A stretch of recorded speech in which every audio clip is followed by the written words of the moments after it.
YouTube, what's going on, fellas? You know, I don't know if any of you guys are big UFC fans like I am. I've been watching a lot of UFC over the years. I've been keeping up with it. But we got a big fight that's gonna come out. We got a legend versus an up and coming big fighter. We got Adesanya versus Dricus Du Plessis. And man, that fight I'm excited for.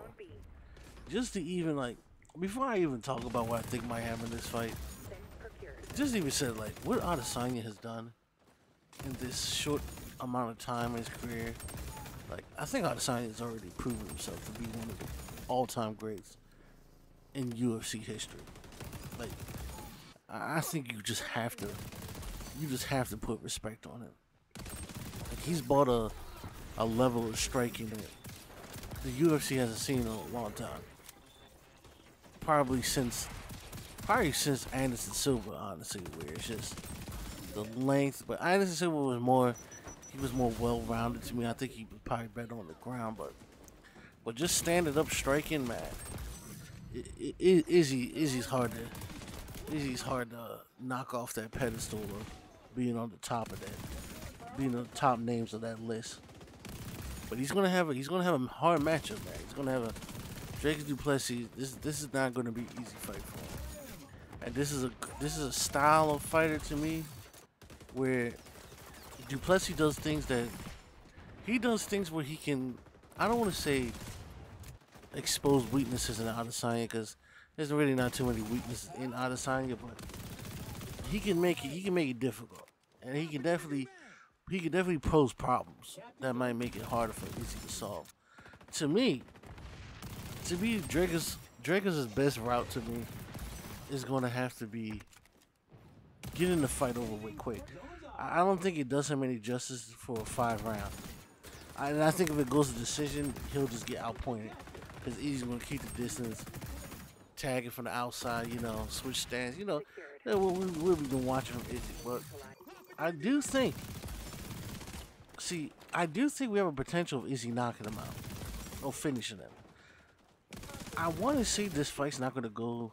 I want to say this fight's not going to be go the distance, but I feel like I don't know who it's going to go to if it doesn't go the distance.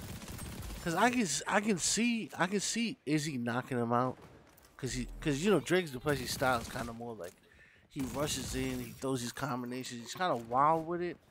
We haven't really seen him go 5 rounds a lot, and he usually gets gassed pretty early. Now, granted, he said he had a nose problem, where like he couldn't really breathe out most of his nose, and he had a surgery. So I'm sure that's helped. And the last fight we seen him in, he didn't look like he was getting gassed. So he did kind of look like he can hold. He didn't look like he was holding the pace a lot better. And honestly, and just being able to finish Whitaker, man, like. The only other person that's finished Whitaker is Adesanya. So being able to finish Whitaker, man, that's not an easy thing to do. Whitaker is definitely a big dog in the game. But man, this should be a crazy matchup.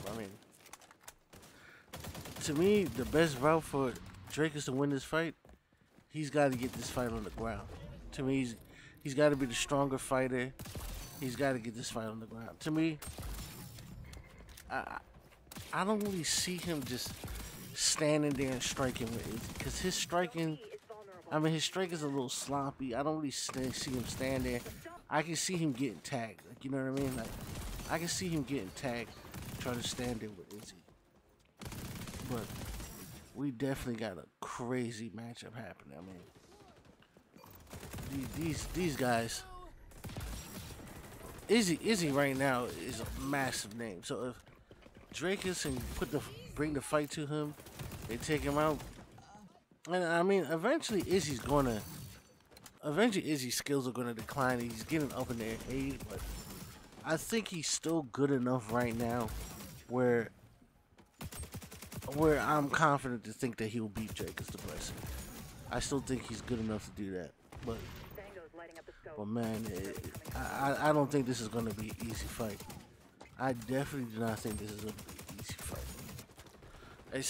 and I want to see if Dricus goes for a lot of takedowns. Cause we haven't really seen Izzy deal with a lot of people like trying to take him down, or like try to go to submissions. Cause sneakily enough, Dricus likes to go for a couple submissions. So I want to see if he's going to try to take this fight to the ground. Cause we don't really. The only time we really seen Izzy get taken to the ground is when he fought at heavyweight, and that was mainly because the guy obviously has the size advantage and everything on the boat. We haven't really seen too many fighters in his weight division, like trying to take the fight to him and drag him down to the ground. So we're gonna have to see. We're gonna have to see where that fight goes. I definitely think that fight is gonna be. I would be shocked if it's not an all-time great fight. I would be shocked. I think it's gonna be. And then, not to even segue that. We got the U.S. team with the men's basketball. And just for a quick second, I just gotta talk about the Clippers, because finally the Clippers have said, yo, we're not just gonna keep doing the same thing over and over again. That is straight insanity. So they decided not to play Paul George. And to be fair, Paul George was on his podcast straight lying. Like he was like talking about like, I just wanted the same deal as Kawhi Leonard, and then they gave him the same deal, and he was like, well, I kind of want the no trade too. And they're like, the Clippers are probably looking like, the no trade? Hell no. We haven't won shit with you. Now you want the no trade clause? Ain't no way. Nah, he lost his mind on that one. They were probably looking at that shit like, no way. Cause, and it's funny because everybody hates on LeBron, but like, LeBron came to the Lakers. The Lakers were trash before he got there. He's actually made them respectable. They've been in contention like almost every year, and they won a championship. Where then the people like love Kawhi and Paul George, and all they have done was straight excuses. Like I remember even when when the whole C-19 was going on, and these guys was on Instagram Live. Paul George was all happy talking about some. Oh yeah, I can't wait for the season to start back. So y'all team wasn't enough. So y'all got Reggie Jackson and Morris too, huh? Morris, Joe King. No, I'm talking about. We got Joe King too. We was stacked. That's why we ready. Like we waiting. We like, ooh, I hope this shit come back. Ooh. A few moments later. I had anxiety, a little bit of depression, just being locked in here. I just wasn't there. I checked. We got all these good players on our team. They were talking big shit. Then the season starts back, and then Paul George just instantly goes to, I was depressed, and when are we gonna stop letting these entertainers just use the depression word anytime things don't go their way? Like, yo, you cannot go from talking trash to instantly going to, I was depressed, and that's why this didn't get, like, bro, stop it, bro. Cap. You was just now on Instagram Live talking big shit, saying you couldn't wait for the season to come back. Now the season starts back, and now you're talking about some, we didn't even really want to be in the bubble. I was like, man, Paul George and them guys can find excuses after excuses after excuses, boy. I said, them boys, that's one thing about them boys. Every offseason, them boys come out with a new excuse. A new excuse every time. Every time they can be held accountable for something, they just come up with a new excuse. Oh, well, we blew a 3-1 lead because it's like, bro, stop it, bro. Just stop it, bro. Stop it. The excuses are embarrassing. Stop it. But I just find it funny how the contrast is.